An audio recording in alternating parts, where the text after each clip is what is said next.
ఇది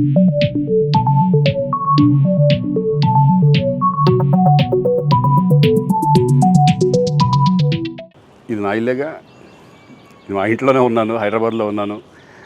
సో నేను విన్నాను పొద్దున్నుంచి, నాకు ఫోన్లు రావడం జరిగింది. నేను కూడా వీడియో క్లిప్ చూశాను. మన మీడియా మిత్రులు చాలామంది నన్ను అడిగి క్లారిఫై చేసుకున్నారు. వాళ్ళ దాంట్లో రాలేదు నాకు తెలిసి. చాలా ఇట్లా శ్రీకాంత్ ఇలా బెంగళూరులో రేవ్ పార్టీకి వెళ్ళాడు, హేమ వెళ్ళింది, ఈ టైప్లో ఏవో వచ్చినాయి. నిజంగా నాకు నవ్వు వచ్చింది. ఇంట్లో వాళ్ళందరూ నవ్వుకున్నాం. ఇదేంటిది, మొన్న ఏమో విడాకులు ఇచ్చి పిచ్చేశారు నా భార్యతో, ఈరోజేమో రేవ్ పార్టీలకి వెళ్ళాడు అని వచ్చేసినాయి. కానీ ఒకటి, వాళ్ళు కొంచెం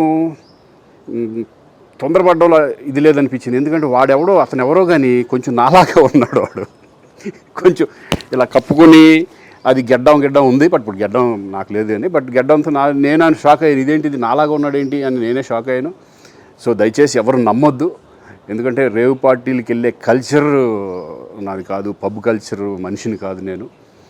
ఒక్కోసారి బర్త్డే పార్టీలకి వెళ్తాము, ఒకవేళ తెలియకుండా ఏదైనా వెళ్ళినా ఒక హాఫ్ అన్ అవర్ నుండి వచ్చేస్తాం తప్పితే అటువంటి ఏమీ లేదు. రేవ్ పార్టీ ఎలా ఉంటుందో కూడా నాకు తెలియదు. సో దయచేసి ఎవ్వరూ ఈ విషయాన్ని నమ్మొద్దు. హ్యాపీగా నేను హైదరాబాద్లో ఉన్నాను, మా ఇంట్లోనే. ఇప్పుడు మా ఇంట్లో నుంచే నేను ఇది చేస్తున్నాను. సో దయచేసి మీడియా మిత్రులందరికీ కూడా నేను చెప్పేది ఏంటంటే, ఏ విషయం కరెక్ట్గా తెలుసుకోకుండా మీరు కూడా థంబ్నైల్స్ పెట్టేసేసి, నా బొమ్మ వేసేసి రేవ్ పార్టీలో పట్టుబడ్డ శ్రీకాంత్ ఈ టైప్లో వేస్తున్నారు. కాబట్టి దయచేసి ఎవరు నమ్మొద్దు.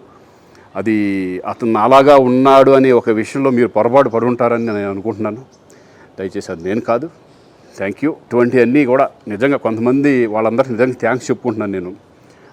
కొంతమంది మీడియా మిత్రులు నాకు డైరెక్ట్గా తెలుసు కాబట్టి, వాళ్ళ ఫ్రెండ్స్ లాగా నన్ను ఇచ్చేస్తారు కాబట్టి, వాళ్ళందరూ నన్ను డైరెక్ట్గా అడగడం, నేను చూసి ఇద్దరు నవ్వుకోవడం, వాళ్ళు వాళ్ళ దాంట్లో వేయకుండా చూశారు కొంతమంది.